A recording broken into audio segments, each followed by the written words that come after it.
You're muted, Jay-Z. Can you hear me now? Yes. All right, let's try that again. Welcome to Mad Christianity, where our goal is to help you love God and love people. Tonight, me and a couple of friends are sharing our thoughts on Roe v. Wade being overturned and the mixed response from the Christian crowd. But before we start, let me introduce my friends. So we have Kevin and Hello. Alyssa. How are y'all doing tonight? Great. Good over here. Awesome. So this is the expectation of the live stream. Our goal isn't to condemn people who are pro-life, but rather share our frustrations with the decision of Roe v. Wade being overturned and with pro-life people celebrating the decision. So we recognize that we are all on a journey, so there's grace for everyone. And that's what we expect of you in the audience, regardless of what position you take. We should follow the ways of Jesus and show grace to everyone. So, who would like to kick us off? I'll let one of you two go ahead and just share your thoughts. You can go ahead. Okay. Um. So yeah, my issues. So obviously, Christians are very pro-life, being that their stance is that life starts at conception, which is great, and I do agree with that to a point. But that for them, that's kind of the end all be all when it comes to being against abortion. Is that is life, and so it shouldn't be taken for any reason at all. But there's so much. I don't want to call them what ifs, but I mean realistically, there's so many other things that unfortunately happen during a pregnancy. Or sorry, there's a freaking gnat in my room. Uh, it's distracting. Or just how a woman becomes pregnant. It's not always planned. So, for in instance this year of rape, how are we to tell a woman who was raped that she has to keep her child? Because I mean, yes, the life is precious, but that woman also has to deal with just the trauma of being raped, but then to have to carry that child and deliver a child and be reminded of that is an issue. It's a real it's a real thing that happens.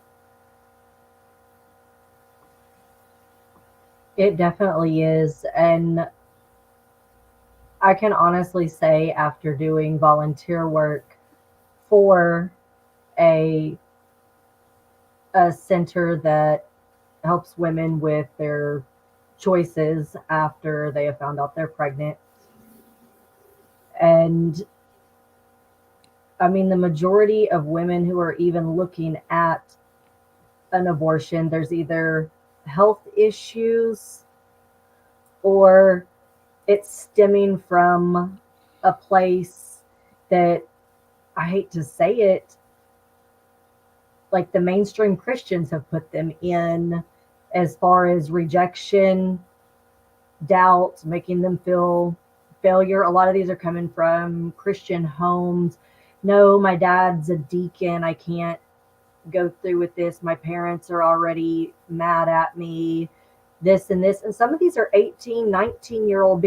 It's because they're unwed and they're being told by the world as well, you know, you'll never get to make it to this. You'll never get to finish school. You'll never do this. And unfortunately, so much of that is true. And when I say I'm pro choice, I'm not saying I'm pro abortion. I don't feel like that should be used as a means to get rid of just any unwanted pregnancy.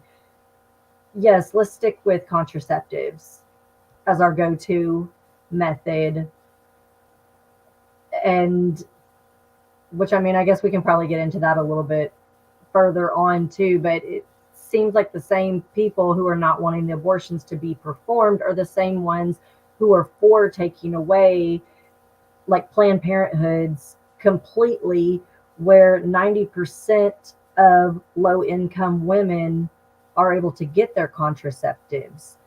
And if we have now taken that away, and now there's all these pregnancies that have stemmed from that, we're running into women that are never going to have a life. And I hate when people say, well, you're thinking of the worst case scenarios. And it's not really, it's the majority. I mean, when I hate these statistics, they actually make me really sad. With abortion being legal, the rates in pregnant teenagers graduating went up by 72%. Wow. So, and now I think as the most recent studies, which teenage pregnancy went down for quite a while in more recent years, but it still is only 50%, give or take, of unwed pregnant teenage mothers that are able to finish out high school. And so we already have a big demographic thrown into poverty from the get-go. And they've never been offered a way out of it. And that goes back to where Kevin was saying there are so many what ifs. Yes, there is a life form that begins at conception. Obviously, these cells are multiplying. I mean, there's also living things in a lot of these plant-based health drinks that are good for your gut. There are cells in those that are moving around. But I mean, when we don't know entirely scientifically, and the Bible doesn't mention abortion specifically, where do we get to dip into other women's bodies and tell them what they can and can't do? Right. And to your point, the whole what if thing, it's like if people people are like, if they tell you, well, why do you keep thinking of the worst case scenario? Like, isn't that what insurance is for? Like, isn't that not, is that not why you get Right. insurance, just in case the worst possible scenario happens? And more often than not, it probably doesn't. And then to your point, about the Bible, a lot of people are against abortion, but there are there are uh, people who are supposedly commanded by God to take the lives of families and people in other cities in the Old Testament. And I mean, and I'm not trying to say it's the same thing, but I'm saying that just seems a lot of inconsistencies in the argument. And um, when you were talking about not a lot of options for girls that get pregnant early, supposedly that is another talking point where the church is like, well, since we got this thing struck down, now we need to start supporting. If you're not supporting women now, I have a really hard time to believe that the church is going to do it in the future Yeah. during a recession while there are formula shortages. Yeah, I mean, and just expounding on that a little bit further, if we're not even talking about the church, I mean, there's hardly any support outside of the church, and I can't speak for everyone. Um,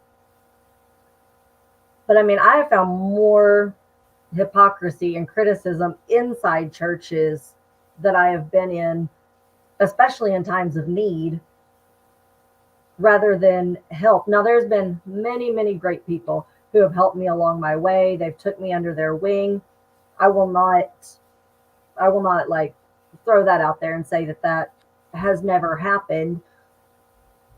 But I feel like they were, I mean, more or less what everybody's saying now. They were more woke at the time, and a lot of them, even today, are not going to church. I mean, they still love God, they still love Jesus, they still proclaim to be Christian, but I mean, even today, from where they were, they found themselves in different positions, and they really have helped.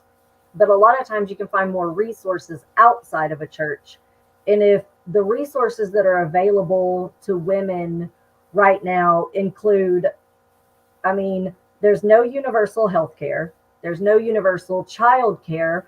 We, I mean, there's barely any paid family or maternal leave. I mean, you can get 6 weeks off, but then being paid for, I mean, that's a little bit more scarce. And then there are some companies that stood up and are giving men some time off for family leave too, but it's very, very rare. And we have, as far as developed countries, one of the highest rates of maternal mortality during childbirth. And nobody wants to look at that and say, what's going to happen to this mother's other children? And I've had to put myself in those shoes and think about it and say, I have 5 kids. If I was to have found out later in my pregnancy with my 5th child that, I was most likely going to die at the end of this, I wouldn't say that I would not be in a really tough spot to have to look and say, do I leave 4 children in poverty and motherless with my husband when we live in a society that needs two, two incomes to function? I mean, there's a reason there's child support. If you split, a child cannot be raised on one, much less, a dad out here with no resources trying to raise 4. And if I was to die, are we sure that my child would be living anyway? And that goes back to the what ifs. But when we're living in such unsure times, I don't want to think that everyone would hate me for having to give that a thought of having to choose this child and my life or the other 4 and their life. What life will they have now? I mean, if everybody doesn't want to step up and start adopting all the kids that are in foster care right now, well, what are they going to do with my 4? They would end up in the same place. And then in another horrible cycle, which would probably lead to more choices, staying into poverty. It'd be a cycle. Yeah. And that's so true. I just did a quick Google search, and Arkansas is has the 7th highest poverty rate in the United States. And I mean, that makes it so hard because, I mean, obviously it's hard for people to get health care. You earlier were talking about contraceptives. I mean, that's why we have places like Planned Parenthood, a lot of Christians have this assumption that all they do is abortions, which isn't true. They also hand out, contraceptives. They do mammograms. They, all this stuff that goes into women's health care.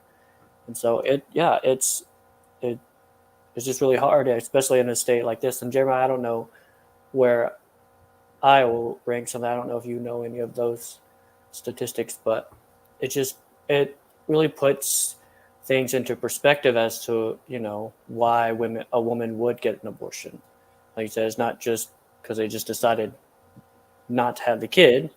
I don't think many abortions happen because a woman just decides, 3-6 months in the pregnancy that she just doesn't want the kid anymore. Like especially if it's a planned pregnancy. It's usually it's unplanned and the woman can't afford to raise a child, which kids are expensive, and or it was incident of rape or incest or something like that. So Well, abortion also covers when there is an ectopic pregnancy. mm, I mean, the procedure is an abortion. It is very high rates of women dying from secondary infections after having ectopic pregnancies. If a child is already have been found to not have a heartbeat anymore, the procedure is an abortion. I mean, do we just make these women carry this child until infection is set up so far that now it's a full-blown surgery? I mean, where do we draw the line with that?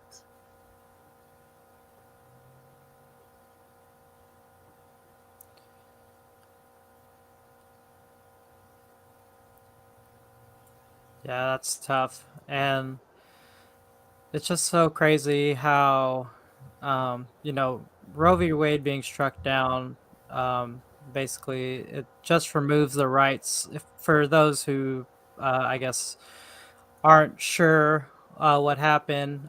It basically took the rights away from women to have an abortion. Now they could still have an abortion as if the states that they live in allow that, and each state is allowed to set their own rules. And um, more, you won't see them a lot in conservative states, and which is unfortunate. You guys living in Arkansas, the people that are probably going to be most affected by their rights being taken away are poor women in the conservative states who don't have that the resources, whether that be, and gas is so high right now. I mean, it's not like people can just take a trip to, you know, a few states over just to get a procedure done.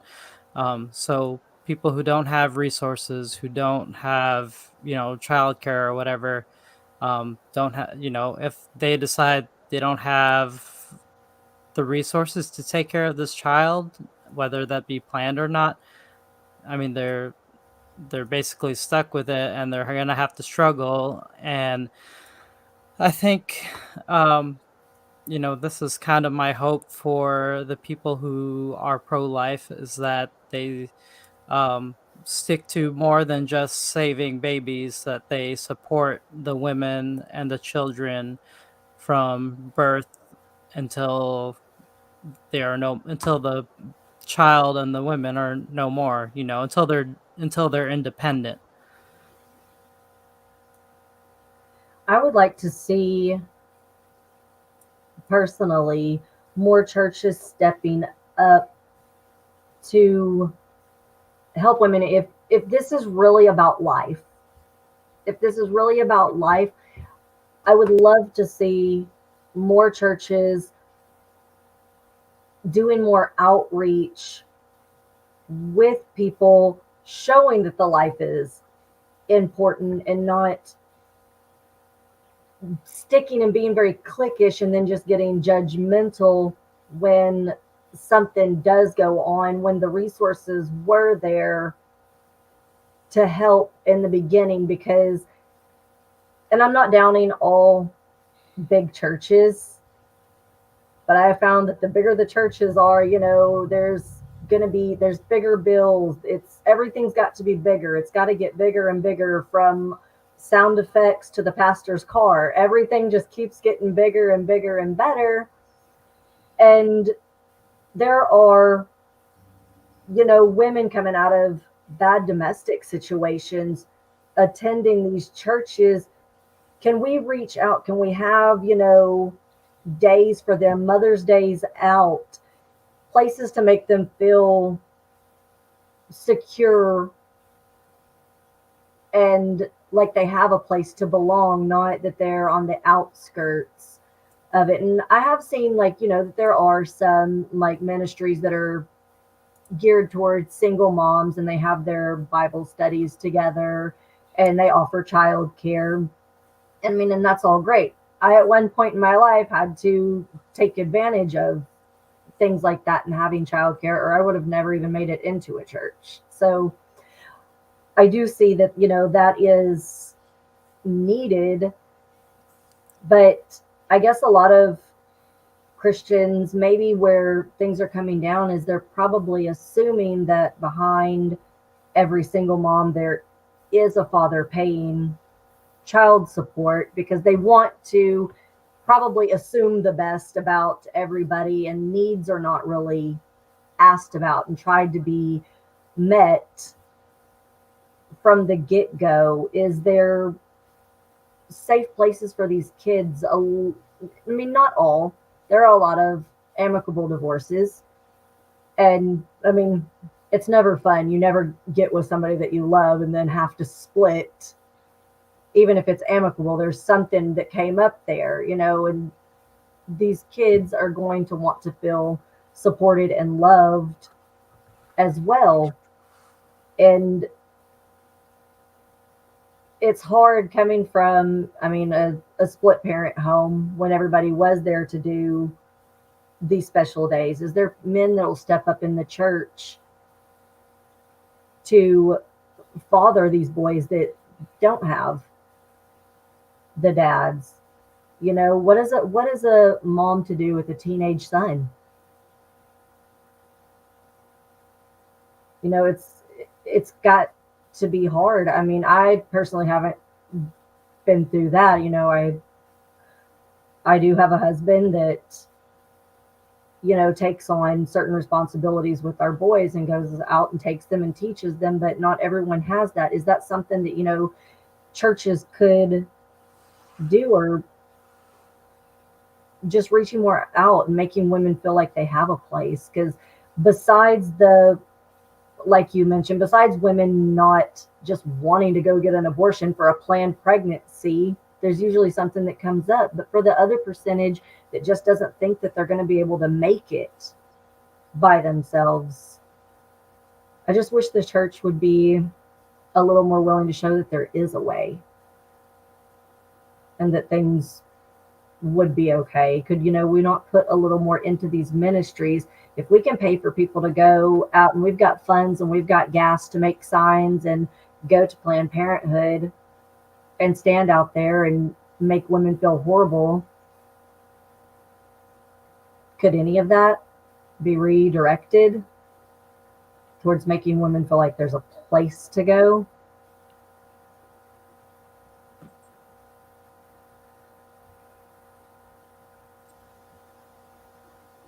And I mean, maybe it all sounds easy coming out like that. And it sounds like rambling, but could people not get together within their churches and figure out what needs are there? I mean, some places might not have those needs, but could they be, pooling resources to help, rather than just saying, no, that's wrong. This is wrong. This is wrong. Could we even put some energy into finding out why the rates are so high?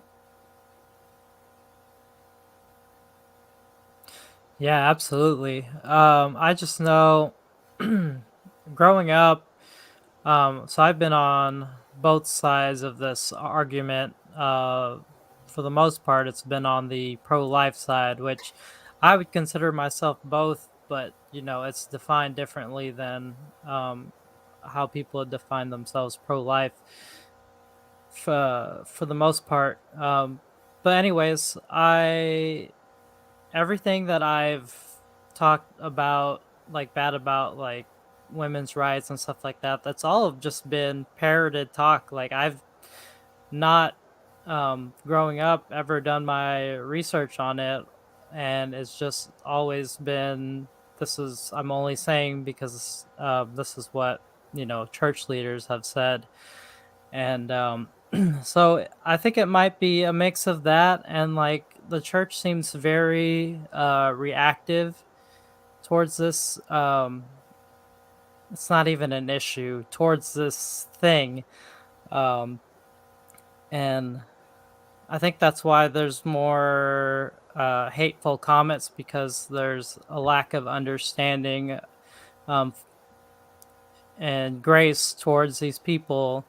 And when you don't understand something, I think, and if something's like weird or foreign to you, I think the first reaction is you're just on the defensive versus trying to figure out solutions to what you think the problem may be.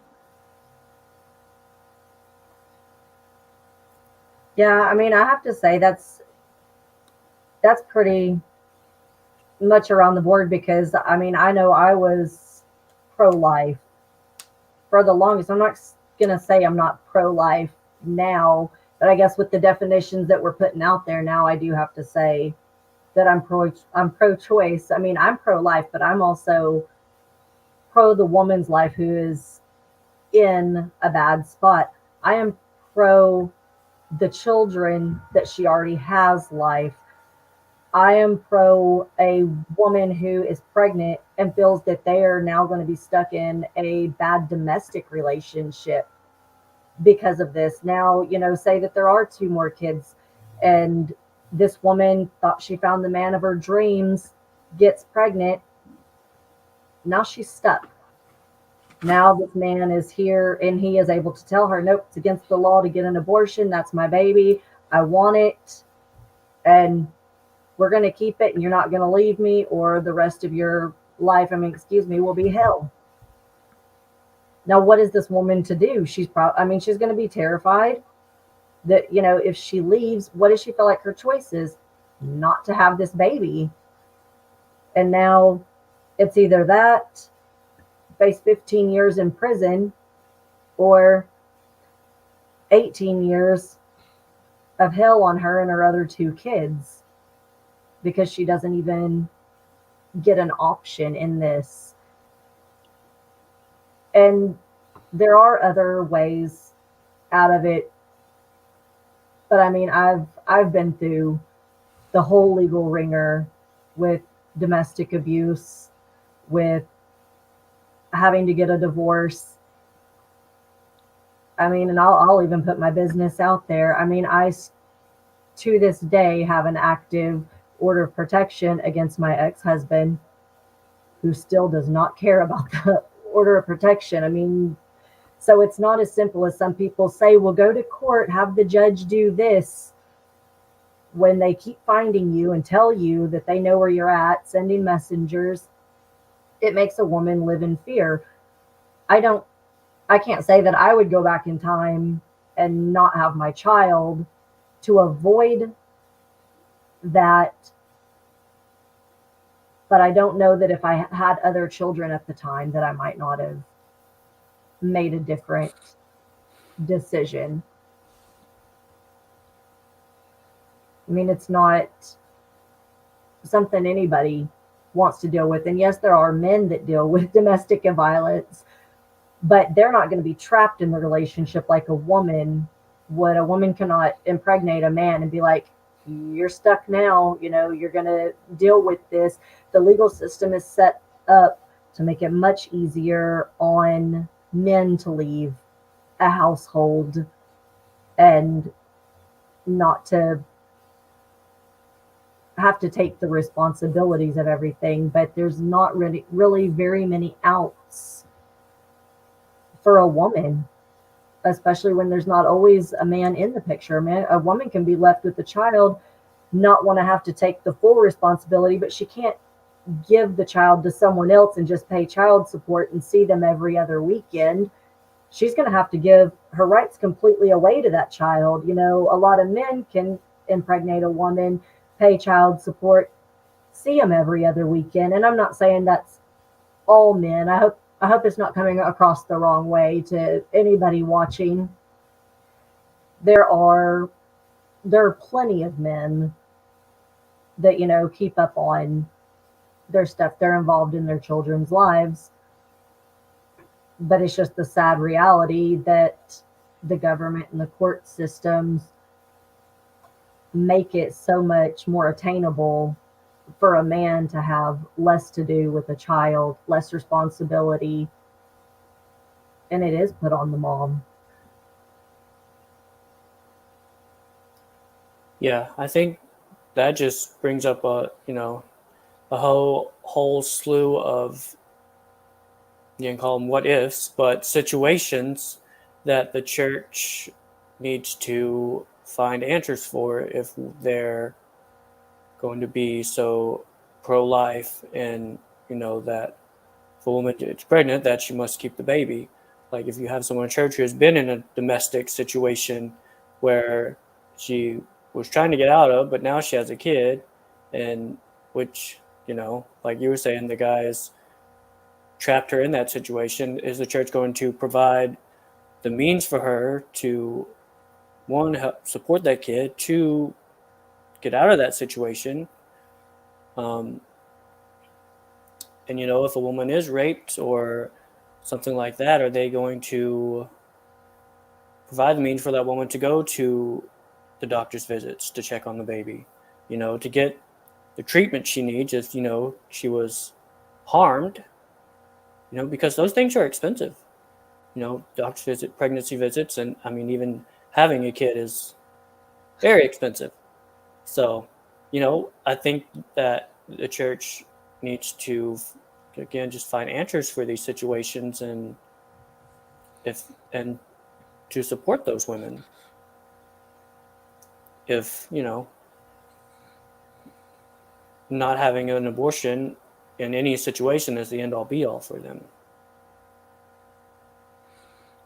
Yeah, and let's be honest, like the majority of churches in America are not set up to spend money on those things.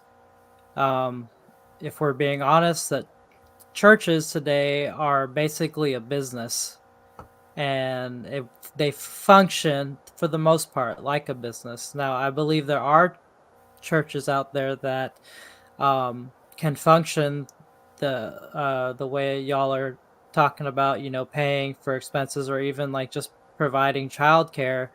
But for the most part, I feel like a lot of people go in to make pastoring a career for themselves, and that's like you said, Kevin. The church needs to find answers for this, and I hope they've been figuring this out before this all happened, because there's going to be a lot of people who are going to need some help, and it's going to say a lot about churches in America if they can't come through. Um, and I don't know if you guys have ever come across this before.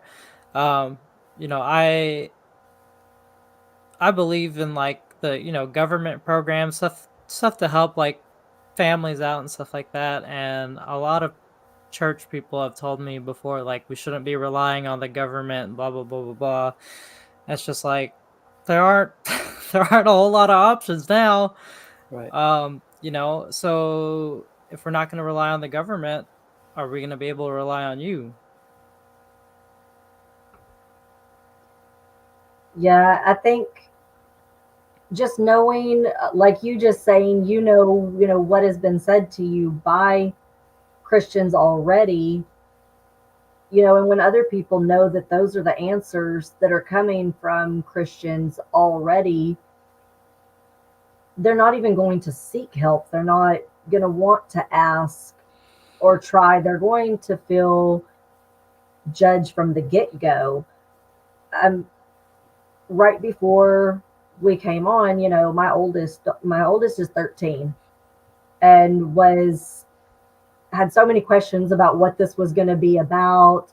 Even came in and was looking it up. She goes, "Finally, I figured it out. You didn't have to tell me anything." And I'm like, "Well, I'm glad." And she started looking at it, and she was like, "Hey, he looks familiar. Wait, I know him." Looking at Jay Z as the host, and then started going, "Oh, but you know him from church." Oh, wait. She started reading it. Said, "But they're Christians. What are they going to say if you think that a woman should be able to have an abortion? Like, aren't you going to be the bad one in the situation? What's going to go on?" And the fact that my 13-year-old daughter already feels that way about Christians, and I would like to think, I have grown so much in so many years, and I've seen so much growth in people around me, and Jay-Z being one of those people. I would like to think, that if there ever was an issue, that there are people like that to go to. But the fact that Christianity as a whole, we seem unaccepting, is scary. And we wonder why the youth is dwindling in the churches, why the churches are majority 50 plus that are actually regular attendees. And then you have, all of us around our age that have kids that are kind of popping in and out. I guess they like to call our generation like church shopping. I mean, and we kind of do. But we've been, I think our generation's been through the ringer with the hell and brimstone, and we believed it up to a certain point. You know, those of us that, have gone and done any like theological school, any seminary, anything of that nature, we've dug into it. And, we were preaching that at one point because it's what was being fed to us. And then we get thrown out into real life. Now we are people with jobs, with kids. We have friends outside of church. We start seeing real things. And, I always think it's good to question what's going on and never just accept what you're given. Because, sheep walk into slaughter every day. They just follow the next one right in. Yeah. And I'm not saying, I want to be the wolf in there. But if we're all just being sheeple, a whole flock can walk through the slaughterhouse and not know what's coming. We've got to be able to think sometimes and say, hey, even before the podcast even started, I had wondered, nobody had even known like where we had been looking and going to church. One of the churches that we have been to that is super open is actually a church here close to us, and it is pastored by a gay man. And I, for one, I love him, his husband, the congregation. They're there for anybody. You've had an abortion, you're thinking about having an abortion, you're an immigrant, you're a convict, whatever. You're transgender, you don't know what you are, you're just looking for a home, you want to be loved. Come on. And for me, when I see Basically it, just acting like Jesus. yes, and then when I see that, and I'm like, oh, okay, over here, if you've had an abortion, you're not going to hell. If you're gay, you're not going to hell. Oh, you've been in and out of jail on drugs. You're not going to jail. And if this is where people are going and congregating, instead of looking to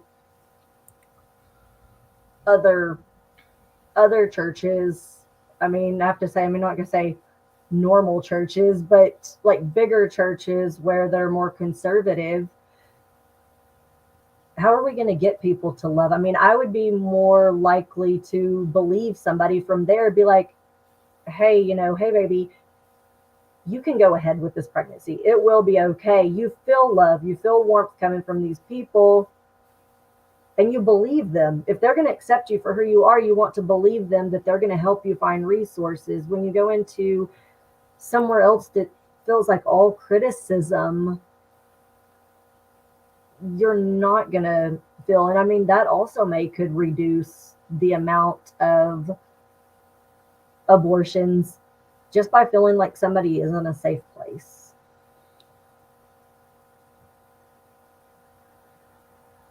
Because this church is not set up for money.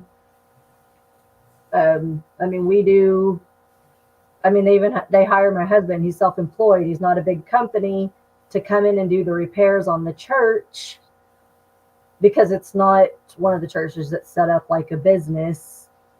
The money that does come in does go out into outreaches and ministries, although it is a smaller church, because, I mean, unpopular opinions don't usually go over well. I mean, not in Arkansas, where it's really conservative. You're not going to find a whole lot of places where people are just going to want to go to the church after they find out, that the pastor has a husband. Oh no, Like, I don't know why it's so scary for people, honestly. But I mean, I felt that I would be shunned even for going there. And I'm like, oh no, am I going to hell because I enjoyed service? What?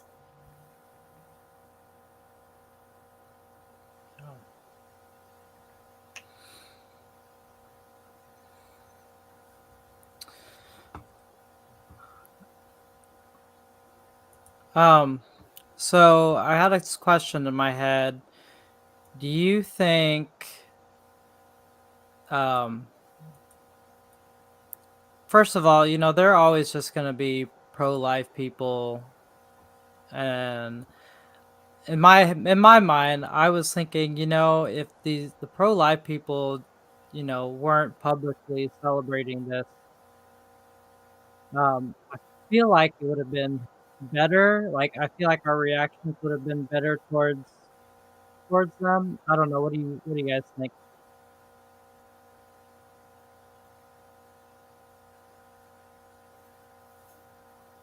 That if they weren't celebrating this, our reactions would be different? Yes. Towards them, Towards it. not towards the ruling itself. Right.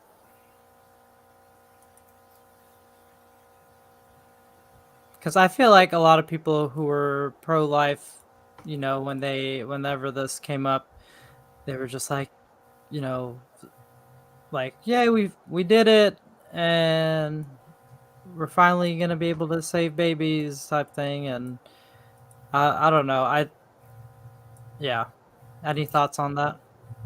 I agree with that, because it's one, it's like they're celebrating the ability to take away a woman's choice to do with her body what she wants. But two, also because I believe I was taught this in church, is that you can't hold non-Christians to Christian standards. Because if they don't believe in God, or if they don't read the Bible, then how are they to follow those guidelines? And so you can't, like, if you're a Christian and you don't believe in abortion, you can't hold other people to that standard, that because this is what the Bible says, you shouldn't do it, in kind of context of controlling someone else's life in that situation. I think for me, it's more upsetting to see Christians getting so excited over a government ruling when it seems really hypocritical that at other times they want the government to stay out of the church and not be making the rules. Like, I mean, when COVID came around, here in Arkansas, the majority I was hearing from the churches and Facebook posts that I was seeing was the government should not be able to tell us what to do and how many people we can have in our church, because this has nothing to do with the government. This is our religion. This is this. But how do we turn that back around and say that religion should be able to play into government decisions? We can't have it both ways. And I really may get crucified for this one here in Arkansas, but I hate to bring up the political parts of it, but it hurts to see them,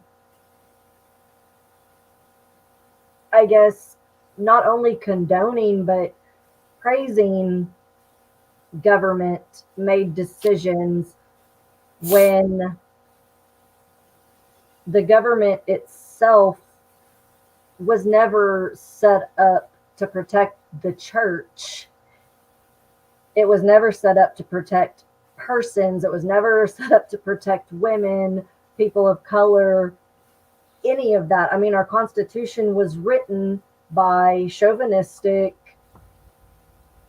men that were committing genocide at the time, rape, and I mean, it's just founded on, the whole government system was founded on ways to keep these men safe, which unfortunately are all white men at the time. And still, I mean, there's still like a minority, majority issue going on when white men make up 30% of the US population, but they're still holding over 60% of elected offices.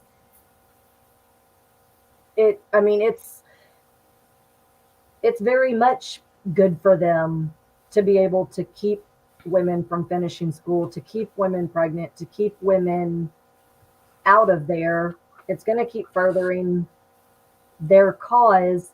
And sometimes I don't feel like the church wants to open their eyes up and see some of that too. It's not, the government is not doing this for the church, because if the government was for the church, then why were people griping 2 years ago when the government stepped in and made decisions for, I mean, even churches? Yeah, I like to think, a lot of politicians, mostly conservatives, appeal to Christians because they, um, I don't know how else to say it, but there's like a market there for them if they wanted to be reelected time and time again. Like, that's the crowd that you have to please. Well, and Christians will continue to believe that the government is going to do what's best for them. I mean, when you got "In God We Trust" printed on our money, we say that, we were founded on real, on godly principles and everything. It's going to be hard for people who are already in office. I mean, I do see a change coming when, we are getting more people in to office that are parts of minorities. And I do feel that will change. I mean, when there are more women and when there are more people of color. But for the time being, we are still looking at that, unfortunately. The things, I mean, as long as the same people that are in their seats are going to be reelected, I mean, most people just have to run their term or die before they get out. It's harder for, for someone to get in. Yeah. It's we could go into a lot of political things with this. I will say I was reading a Twitter thread, and they were basically saying how Democrats actually had the ability to codify Roe v. Wade, and they had, I mean, many opportunities where they had the majority and they just failed to do so for whatever reason. Um, so, um, what I know we've talked about um, what we've wanted to see pro-life Christians to do. I don't really know, aside from politics, how anything really gets changed here. I know there were uh, protests. I don't know, other than, like, seeing how pissed off people are. I don't know what how the protests changes anything. Um, I know companies are supportive. I've seen companies say they would pay for costs if people wanted to get abortions and stuff like that. Um, but what is your if you just sitting face to face with a pro-life Christian, what would be your message to them um, regarding how they would like to see their pro-life go beyond saving babies or keeping women from aborting babies?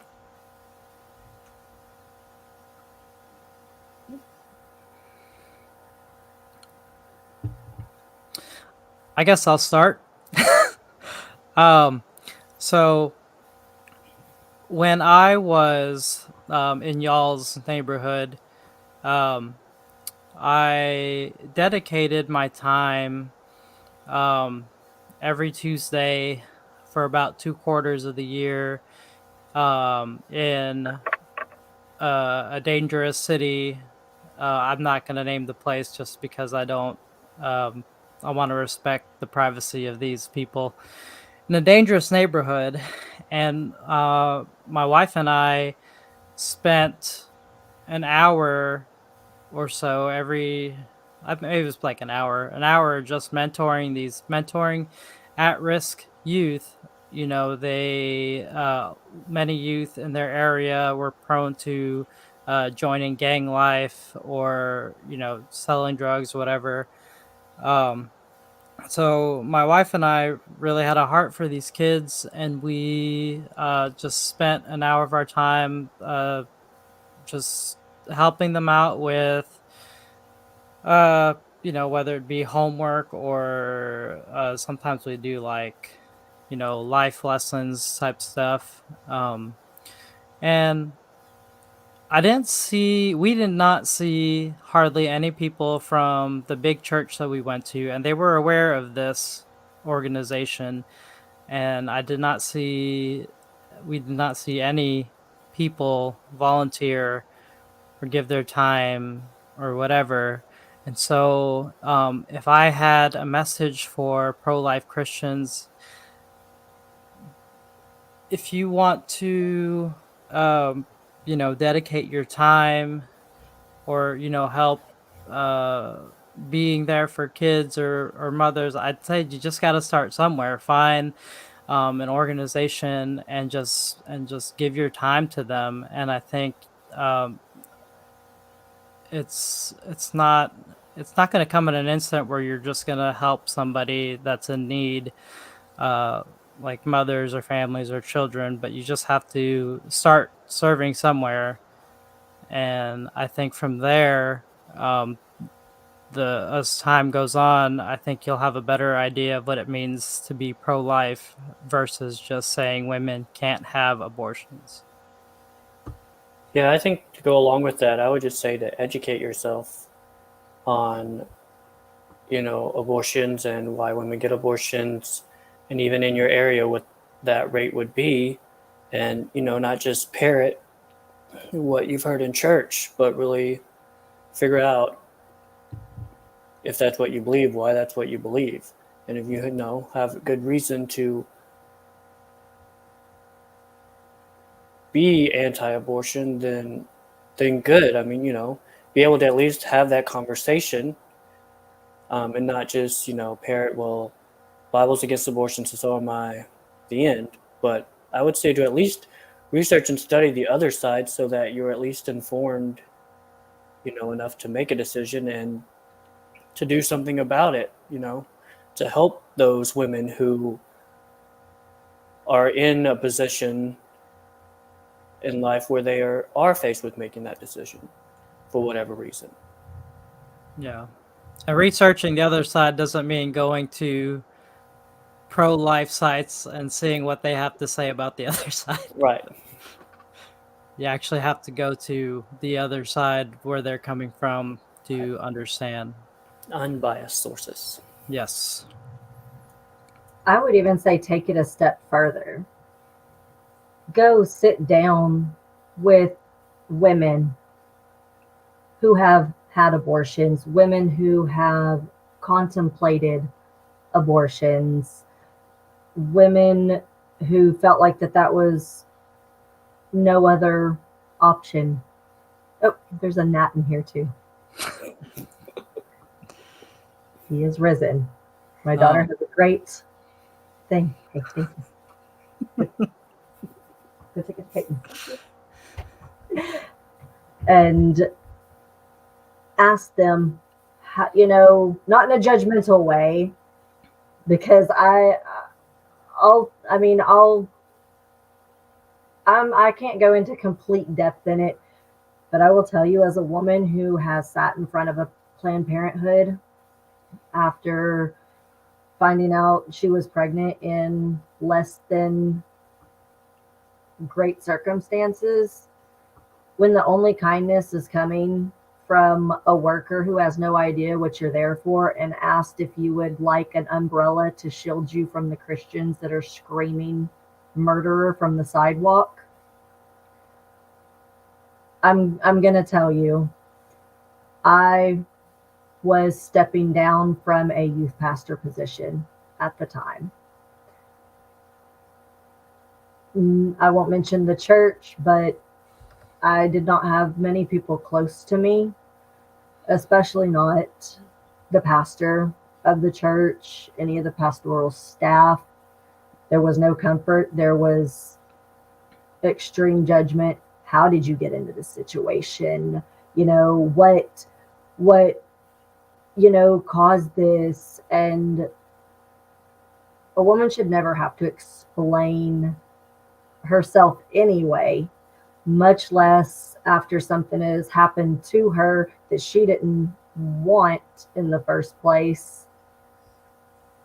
And when you have questions coming at you from every angle, you start to think, you know what, fine, I'm just going to tell some people that, I did this, and I meant to do this. Because if going back to, what you said earlier, sometimes when something's foreign and somebody doesn't understand it, they jump on the defense.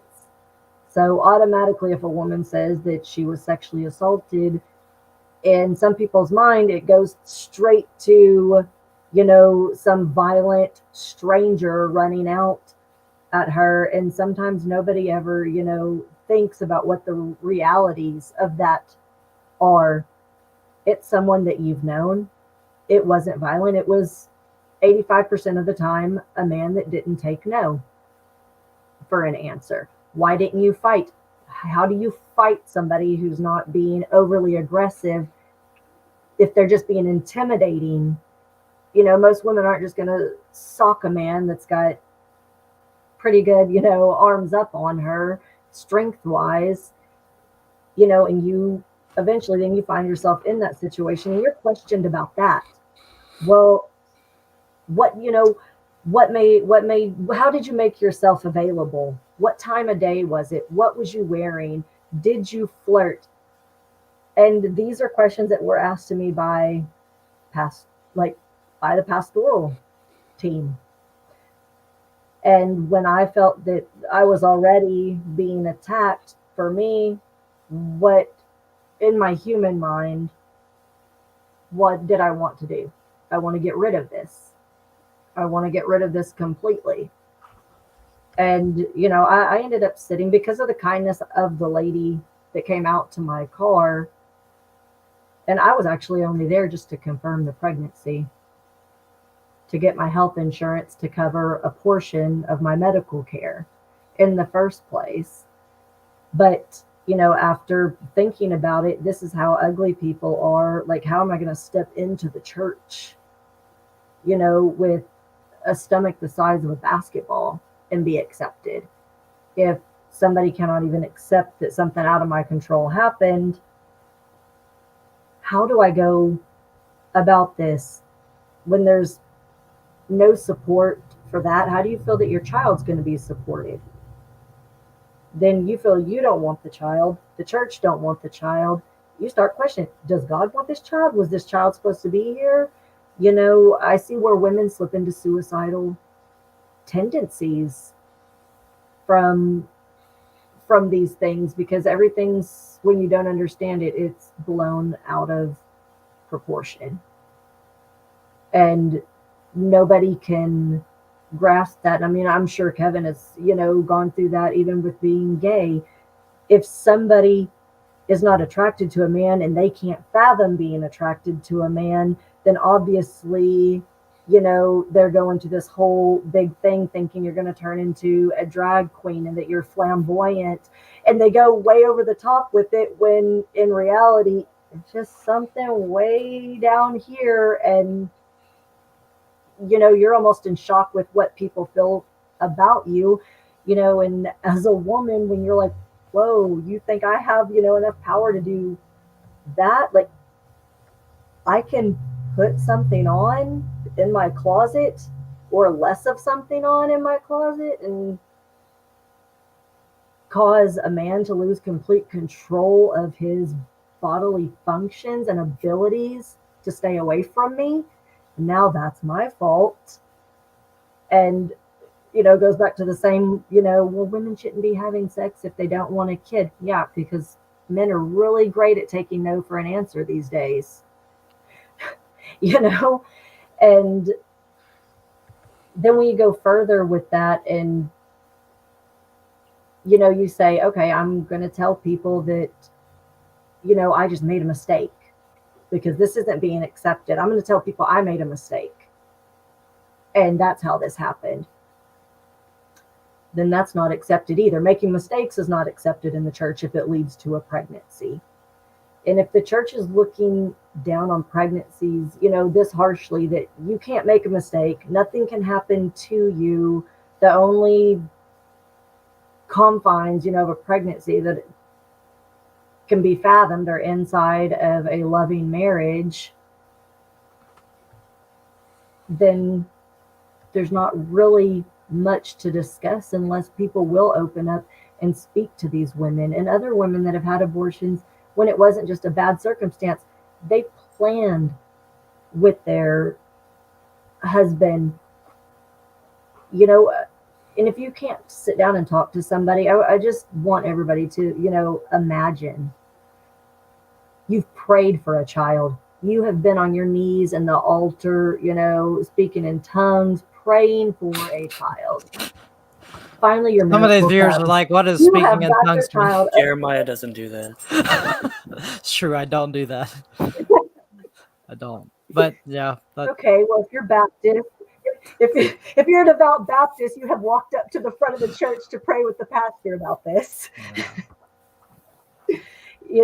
And you've wanted this child. You're 18 weeks in. You are so excited. You're going to the scan to find out the gender and get ready to do what everybody's doing now, the gender reveals and everything. You're super excited. They tell you only half your baby's heart has formed. They only have 1/4 of their skull. They're not seeing any brain activity. And the only thing that's keeping your baby alive right now is the fact that they're connected by an umbilical cord. You pray and you think, no, that's not, that's not what's going to happen. We prayed for this kid. It's our miracle. They go back. They do it again. No, ma'am, your child has, gone in size. they've grown in size. There's more brain fluid, but there's still no tissue. We're not. This isn't a viable pregnancy. This woman is devastated. This is not a woman who just willy nilly was running around, accidentally got pregnant because she don't like birth control or it cramps her style or something. Then now this woman is forced with, what do I do? And would you be able to sit in front of that woman's face and tell her, no, you need to carry this baby the rest of the way to term. You need to deliver this baby and watch it gasp for 6 minutes. That's what you need to do. I mean, I honestly want to know if people could do that, because I can't. And I don't feel that I should be the person telling somebody that they need to do that. I can't tell a 14-year-old girl who is now pregnant as a result of, rape and incest, that she is now responsible to carry this life to term. I just wish people that are completely pro-life would sit down with some of these people, or if they can't bring themselves to do that, because you find these things, volunteer at a women's pregnancy resource center. You'll hear these things, and if you can't do that, but you want to still be supportive, go donate to the pregnancy resource centers. Because girls who are not wanting an abortion but don't have any other resources, that's where they go. They're not going to go to the church and ask for help. They're going to these resource centers, and a lot of them are Christian-based. So if somebody feels more comfortable with that, go donate to a Christian-based pregnancy resource center. A lot of them even have,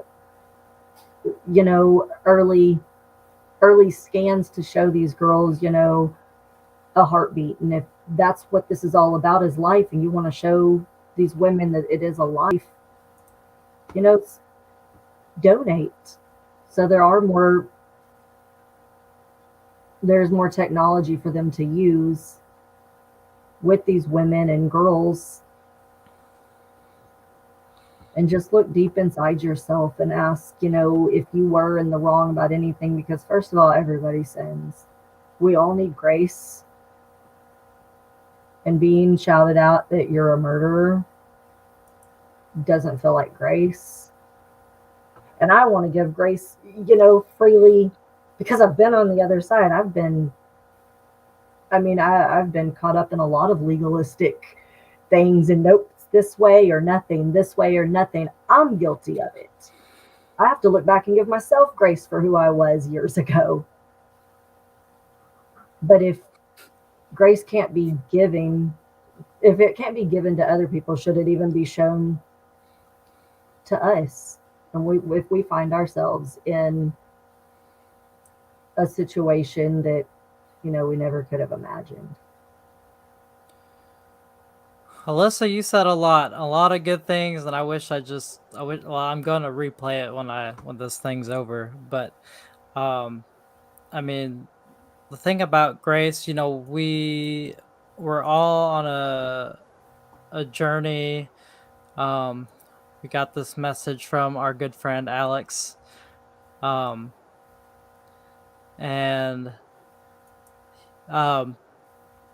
we're all on our own journey, and we need to remember that we were all at one point, we were thinking differently about 10 years ago,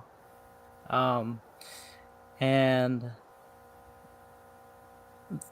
that's probably one of the big things that I hope from the pro-life community, that they are able to show grace for anyone who does consider themselves pro women's rights, because they themselves might go through what we went through and end up on our side, and like looking for the same grace that we are wanting them to show, you know, us and other people who think like us.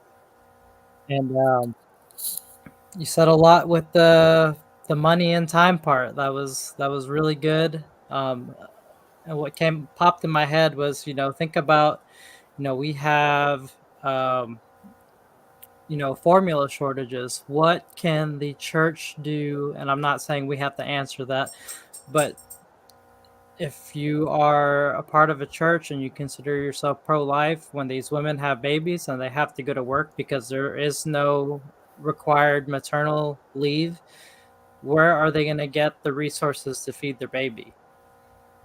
They can't.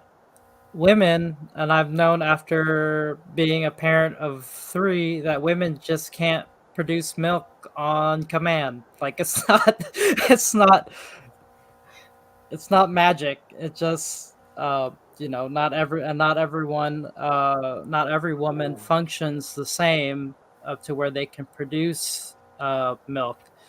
And so you have these shortages. What is your answer to helping these women in that? Maybe that's where they just need to start with the formula shortages. And if you guys can prove yourself there, then But it go. shouldn't even be about proving. I mean, honestly, let's just be what we say we are. I mean, like I say, I'm pro Yes. choice just because of the definitions, but I am pro life. But let's be pro all life. Let's be pro immigrant life. Let's be pro gay life. Let's be pro any life. I put up just as something for anyone to think of, and I saw that there was over 200 people that viewed it. I got 2 reactions, and I won't point out anybody who they were, and I got one answer, and I do believe that person. In that answer, I shared a photo of somebody holding a sign at a protest that said, if the baby that was going to be aborted were going to be gay when it was born, would you still fight for it? And this person answered, I will fight for all babies to live. And I love that, but I want to see more of that in the church. Let's just be about that. And I think things like the formula shortages will end up working out in time, because if everybody's coming together and they really are pro-life, we're going to want to see families succeed. We're going to want to see these babies, these children go on to lead great Yeah. lives. We're going to want to see things made easier on these moms. So if we can just start with one thing, I don't even feel like we should all have to go back and forth. Right. And while we're talking about solutions, one thing you mentioned was we don't have universal health care. Stuff gets expensive, and sometimes you can't pay for that by yourself. Um, if Christians have the political leverage like I think they do, I think they should start fighting for more healthcare reform, um, and uh, mandatory maternal. I don't know how that works, but if you think you have that much stake in the political realm, you definitely should be fighting for laws and stuff that help support mothers and children, or fathers too. It's a good point. Yeah.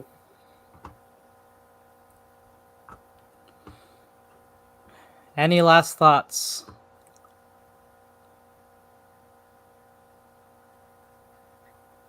No, not really. Coming from, Okay. a Christian point of view, because it is so political, but Yeah.